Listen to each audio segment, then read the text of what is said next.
ako yung nagsabi kay Popoy na gusto ko siyang puntahan. Certified kapuso pa rin si Marian Rivera dahil last Tuesday ay nirenew niya ang kanyang exclusive contract dito sa GMA Network. Parang ang bilis ng pangyayari. 3 years na pala ako nakakapirma sa kanila. So ngayon, ito panibago na naman kontrata. Siyempre, ang saya ko na talagang patuloy pa rin yung pagmamahal nila sa akin at pagtitiwala nila. The coming years, we are very, very optimistic. Merong mga nakaplano na para sa kanya at sa ating pananaw, there is no limit to where she can go. So we're very, very happy na, well, si Marian nag-renew.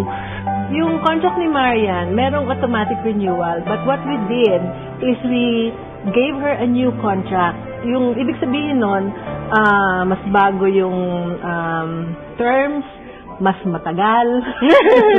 Diba? Hindi lang yung ni-renew ng 3 years ulit, ganyan. So, tinapos na yon, bagong kontrata na. So, mas maganda yung projects niya, mas marami pa siyang gagawin.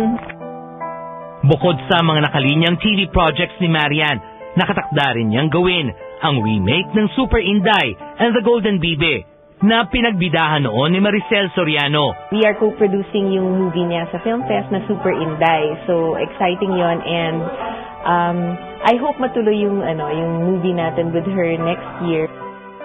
Bago raw simulan ni Marian ang Super Inday, ay sinadya pa nito ang Diamond Star na si Maricel Soriano para hingin ang basbas nito. Oo. Hindi kasi ako yung nagsabi kay Popoy na gusto ko siyang puntahan at gusto kong humingi ng basbas sa kanya dahil sa gagawin ko ngayong Super Inday. So gusto kong magbigay pugay sa kanya. Ang sa akin lang kasi makapunta ako doon, makapagpaalam ako sa kanya, makapagpasalamat, pero higit pa doon yung binigay niya sa akin. Sobra. Talagang all the way daw yung suporta niya sa akin.